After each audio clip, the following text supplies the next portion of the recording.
ചാക്കോച്ച അനിയത്തി പ്രാവായിട്ട് ഇനി അടുത്ത് വരുമെന്ന് തോന്നുന്നില്ല. ഇനി ഫുൾ വയലൻസ് ആയിരിക്കും.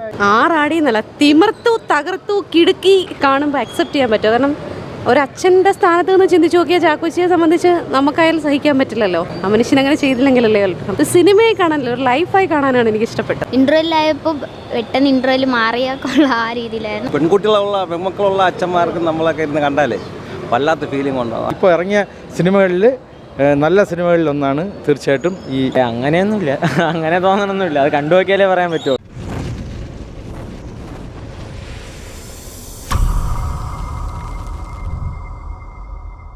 നന്നായിട്ടുണ്ട്, നല്ല പടമാണ്. നല്ല സിനിമ തന്നെ. കുഞ്ചാക്കൻ്റെ നല്ല ഇതന്നെ ആക്ട്. ഇപ്പോഴത്തെ കുട്ടികളെ നടക്കുന്നതല്ലേ, അപ്പോൾ ഇതെല്ലാം നിർത്തലാക്കുന്നത് നല്ല തന്നെ, നല്ല ഐഡിയ തന്നെ. ഇത് കണ്ടിരിക്കാൻ കൊള്ളാം. അടിപൊളി പടം, അടിപൊളി പടം. ചാക്കോച്ചൻ്റെ നല്ലൊരു ഡിഫറെൻ്റ് ആയിട്ടുള്ള ഒരു ഇത്. ശ്രീയേഷ് കൊള്ളാം, കൊള്ളാം. നല്ല അടിപൊളിയാണ്, നല്ല അടിപൊളി. നല്ല പടമാണ്, സൂപ്പർ പടം. അതല്ല സ്ക്രീൻ പ്ലേ നന്നായിട്ട് എൻഗേജിങ് ആണ്. ഒരു എഡ്ജ് ഓഫ് ദ സീറ്റ് എന്നൊക്കെ പറയാവുന്ന രീതിയിലേക്ക് ഒരു മൊമെൻറ്റിൽ എത്തുന്നുണ്ട്. ഭയങ്കര ഗ്രിപ്പിംഗ് ആണ് സിനിമ. പെർഫോമൻസസ് എല്ലാം അടിപൊളിയാണ്. എനിക്ക് ഭയങ്കരമായിട്ട് വർക്കായി പടം. കൊള്ളാം, നല്ല പടമായിരുന്നു. കൊള്ളാം, നല്ല ഒരു വെറൈറ്റി ആയിട്ടുള്ളൊരു ചാക്കോച്ചൻ്റെ ഇത് തന്നെയായിരുന്നു. നല്ല ഇഷ്ടപ്പെട്ടു. ആവറേജ്, കണ്ടുകൊണ്ടിരിക്കാം. നല്ല മൂവിയാണ്. നല്ല കുഞ്ചാക്കോവൻ നല്ലതായിട്ട് അഭിനയിച്ചിട്ടുണ്ട്. വില്ലൻ റോള് നല്ലതായിട്ട് ചെയ്തിട്ടുണ്ട്. ഡിറക്ഷൻ അടിപൊളിയാണ്. ഓവറോൾ നല്ല മൂവി, നല്ല പടം തന്നെയാണ്. എല്ലാവർക്കും ഇഷ്ടപ്പെടുന്ന സിനിമയാണ്. സാധാരണ നമ്മൾ ഈ അടുത്ത കാലത്ത് ഇറങ്ങിയ കുറേ വയലൻസ് ഒക്കെ ഉള്ള സിനിമകളുണ്ട്. അതിൽ നിന്ന് നമുക്ക് ഫാമിലിയായിട്ട് പോലും കണ്ടിരിക്കാൻ പറ്റുന്ന, കാരണം ഒരു നല്ലൊരു മെസ്സേജ് ഉണ്ട്. പിന്നെ പോലീസ് സ്റ്റോറി സാധാരണ ഷാഹി കപൂറിൻ്റെ 2-3 സിനിമകൾ നമ്മൾ കണ്ടിട്ടുണ്ട്. അതുപോലെ തന്നെ അതിൻ്റെ കണ്ടിന്യൂഷനായിട്ട് നല്ല സക്സസ്ഫുൾ ആയിട്ടുള്ള സ്റ്റോറിയാണ്.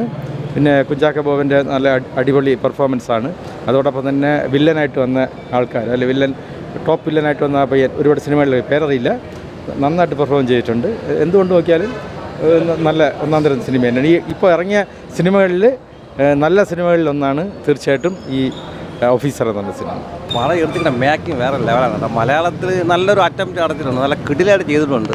കണ്ടുകൊണ്ട് നമ്മൾ മനസ്സിലാക്കാം, നമുക്ക് ഈ പെൺകുട്ടികളുള്ള പെൺമക്കളുള്ള അച്ഛന്മാർക്ക് നമ്മളൊക്കെ ഇരുന്ന് കണ്ടാലേ വല്ലാത്ത ഫീലിംഗ് ഉണ്ടാകും. നല്ല പടം. കുഴപ്പമില്ല, നമ്മളെ നായാട്ട് പോലെ പ്രതീക്ഷ വന്നു, പക്ഷേ നിരുത്സാഹപ്പെടുത്തിയില്ല. നല്ല പടം. അത് ചാക്കോച്ചന് ഒരുപാട് നല്ല വ്യത്യാസമുണ്ട്. നല്ല പടം, നല്ല പടം. നല്ല പടമായിരുന്നു ബ്രോ. കുഞ്ചാക്കോവിൻ്റെ കുറേ നാൾക്ക് ശേഷം നല്ലൊരു പോലീസ് കുറേ നാൾക്ക് ശേഷം നല്ലൊരു പോലീസ് മൂവിയായിരുന്നു കുഞ്ചാക്കോവിൻ്റെ. ഈ ബൊഗൈൻവെല്ലിനേക്കാളും കുറച്ചുകൂടെ ബെറ്ററായിട്ട് എനിക്ക് തോന്നി. പിന്നെ ജെക്സ് ബിജോയുടെ ബാക്ക്ഗ്രൗണ്ട് മ്യൂസിക്കും പിന്നെ സ്ക്രിപ്റ്റും അടിപൊളിയായിരുന്നു. കൊള്ളായിരുന്നു, നല്ല പടമായിരുന്നു. നമുക്ക് ഇൻട്രസ്റ്റ് ഒക്കെ തോന്നും, കണ്ടുകൊണ്ടിരിക്കാൻ തോന്നും. ഇന്റർവെല്ലായപ്പോൾ പെട്ടെന്ന് ഇന്റർവെൽ മാറിയാക്കുള്ള ആ രീതിയിലായിരുന്നു. നല്ല ചാക്കോച്ചൻ്റെ അഭിനയമൊക്കെ അടിപൊളിയായിരുന്നു. കൊള്ളാം, സൂപ്പറാ. ചാക്കോച്ച അനിയത്തി പ്രാവായിട്ട് ഇനി അടുത്ത് വരുമെന്ന് തോന്നുന്നില്ല. ഇനി ഫുൾ വയലൻസ് ആയിരിക്കും. അനിയത്ത് അല്ലാതെ പുള്ളിനെ അങ്ങനെയാണ് എല്ലാവരും കണ്ടുകൊണ്ടിരുന്നത്. ഇപ്പം ഫുൾ വയലൻസ് സൂപ്പർ ആയിട്ടുണ്ട്. കാണാൻ പറ്റത്തില്ല, എന്തായാലും അങ്ങനെ വരത്തില്ല.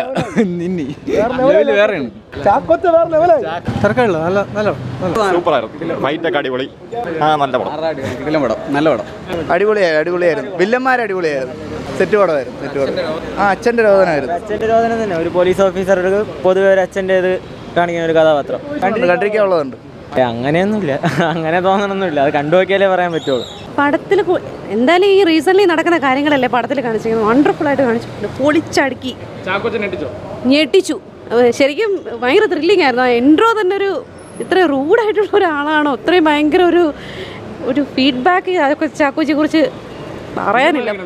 കേട്ടില്ല, വില്ലന്മാരൊക്കെ പൊളി. ശരിക്കും പറഞ്ഞാൽ എനിക്ക് സിനിമ കാണുന്ന പോലെയല്ല, ശരിക്കും ഒരു ന്യൂജൻ എങ്ങനെ മാറുന്നു എന്നുള്ളതിൻ്റെ ഒരു വ്യക്തമായ കാരണം കാണിച്ച് ബോധ്യപ്പെടുത്തിയ ഒരു പടം.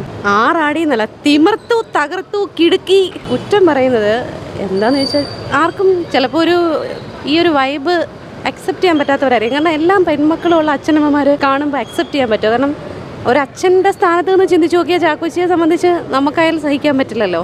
ആ മനുഷ്യൻ അങ്ങനെ ചെയ്തില്ലെങ്കിലല്ലേ കേൾക്കണം. ഇത് സിനിമയെ കാണാനല്ലോ, ഒരു ലൈഫായി കാണാനാണ് എനിക്ക് ഇഷ്ടപ്പെട്ടത്. അടിപൊളി, കിടിലം. എല്ലാവരും പെൺമക്കളുള്ള എല്ലാ അച്ഛനമ്മമാരും കണ്ടിരിക്കണം എന്നേ ഞാൻ പറയുള്ളൂ. കാരണം ഇങ്ങനൊരു പടം നമുക്ക് തരുന്ന ഒരു തിരിച്ചറിവുണ്ട്. എങ്ങനെ നമ്മൾ മുൻപോട്ട് പിള്ളേരെ നോക്കണം. ഒരിക്കലും നമുക്കൊരു സ്പൈക്കാം കൊണ്ട് അവരെ പുറകെ നടക്കാൻ പറ്റില്ലല്ലോ. അപ്പോൾ അതിനനുസരിച്ച് കാലത്തിനനുസരിച്ച് കുഞ്ഞുങ്ങളെ എങ്ങനെ കരുതലോടെ വളർത്തണം, ഏതൊക്കെ രീതിയിൽ അവർ ചീറ്റ് ചെയ്യപ്പെടാം എന്നൊക്കെ തിരിച്ചറിയാൻ പറ്റുന്ന ഒരു കിടിലോസ്കി പടം.